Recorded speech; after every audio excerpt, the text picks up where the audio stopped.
Hey guys, Laura coming back at you from the Omni Hotel here in Nashville, Tennessee for Country Radio Seminar Week. And I've been sitting here talking, but we decided we better get going with the interview and let you all in on some of this. I'm talking with Ray Scott. How are you? I'm doing great. How are you? I'm fine. Now, you probably don't remember this because it's been a while.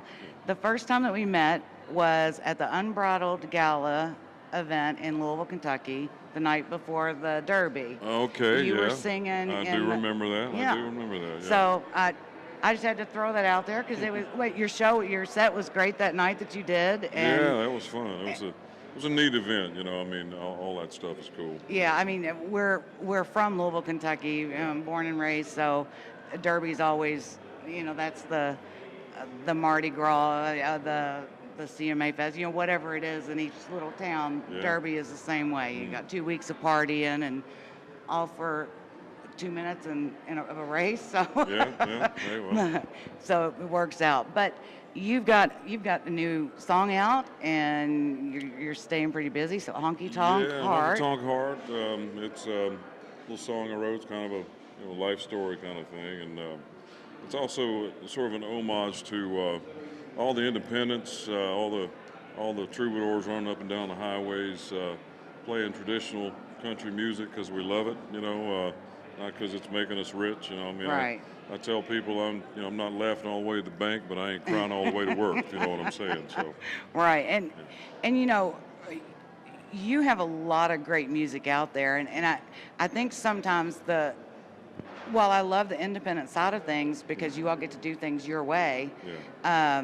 and I think a lot of great music comes out of that and loyalty from fans. Yeah, for sure. Sometimes people are like, who?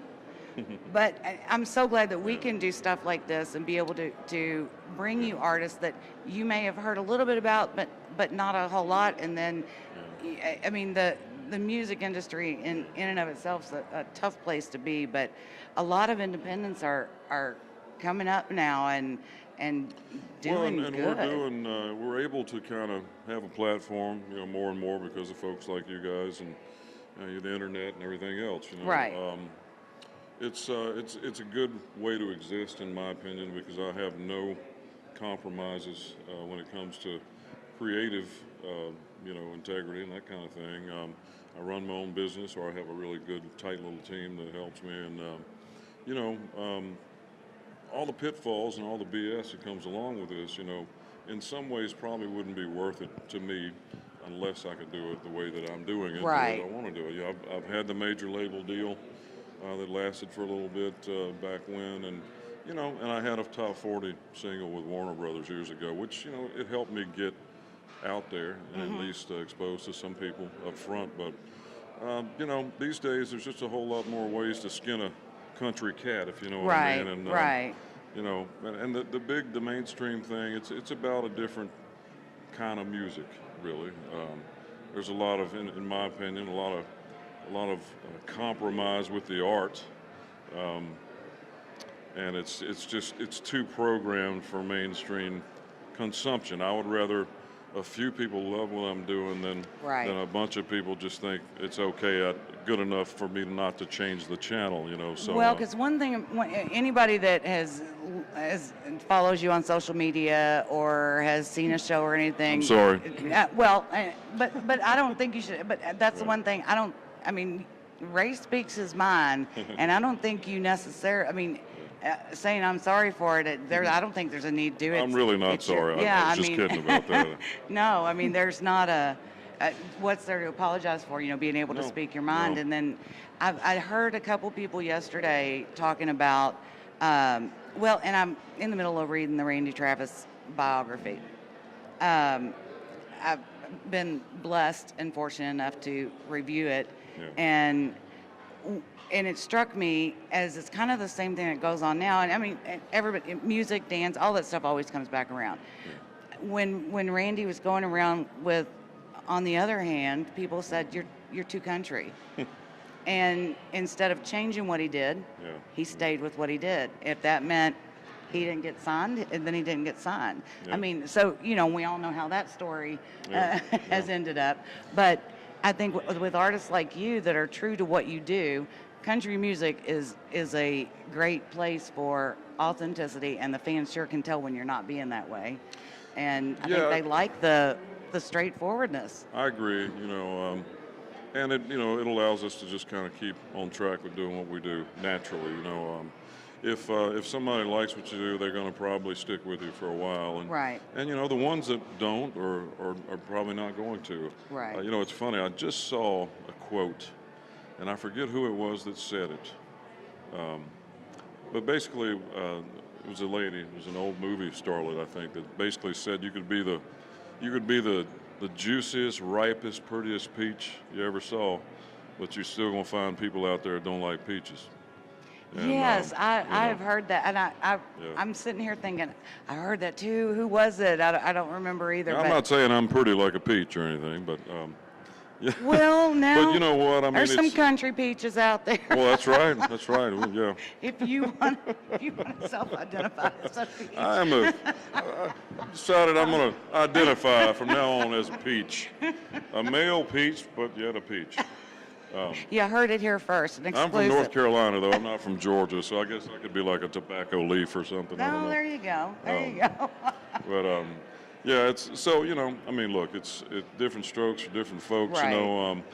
There's probably part of the newer generation that would hear, they hear the style of what I do and think, God, what is that? That's not country. And it's because what they started on with country might have been Kenny Chesney or Luke Right. Bryan or somebody Right. even after that. Right. I know friends that think country started with Garth Brooks and love Garth. He's a friend of mine.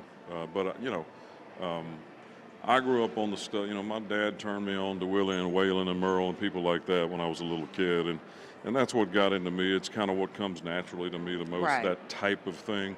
Right. I think I think Don Williams is the best. But there's a lot of people that have no idea even who he is. Right. Right. So we do it for the people that dig it, and maybe we'll add a few more along the line, and Well, that's and some of us were raised right. We were raised on that, and Yeah, and so when I can sit down and watch like RFD with my parents and go, oh, look at Gene Watson, or Yeah. look at T. Graham. They're surprised that I remember, but those things are. It's hard to find some artists like that today. Well, and I think your earliest impressions of whatever you saw back during your formative years. Right. That is just that's going to be what creates you as a person, as an artist, as a songwriter. Growing up on things like Roger Miller and Tom T. Hall, and Yeah. the witty, different, clever kind of stuff's going to come out. Right. And that's just an era that I was blessed to have been able to soak up because Right. of my father being a singer and such a music fan himself. Right. And so I have no apologies about that. And for any of you guys that are into that kind of thing, come see me. Come see this North Carolina peach. Carolina Peaches. Ray, thank you for taking the time to talk with us today. People can find you at is it rayscottmusic.com or? Just rayscott.com. I'm at Ray Scott Music on Instagram. I am at Reality Check on Twitter. The official Ray Scott page on Facebook. And, like I tell my mom, thanks for having me. I appreciate it. We loved it too. You all make sure you check out Honky Tonk Heart. Perfect to listen to today with it being. It's quite lively. It's a great day to listen to. It's Valentine's Day. That's You right. might as well listen to all your music today should be love or heart related. I don't know. That's right. And check out Ray Scott. We'll make sure we put up all the links. Appreciate you. You need to come back out to the Derby. Yeah, I'd love to. Just give an old boy a holler. Okay, Churchill Downs, you heard it. Ray Scott wants to come on back out there. So it was great to see you, and Great I'm so seeing you. glad. Thank you so much. I No appreciate it. problem.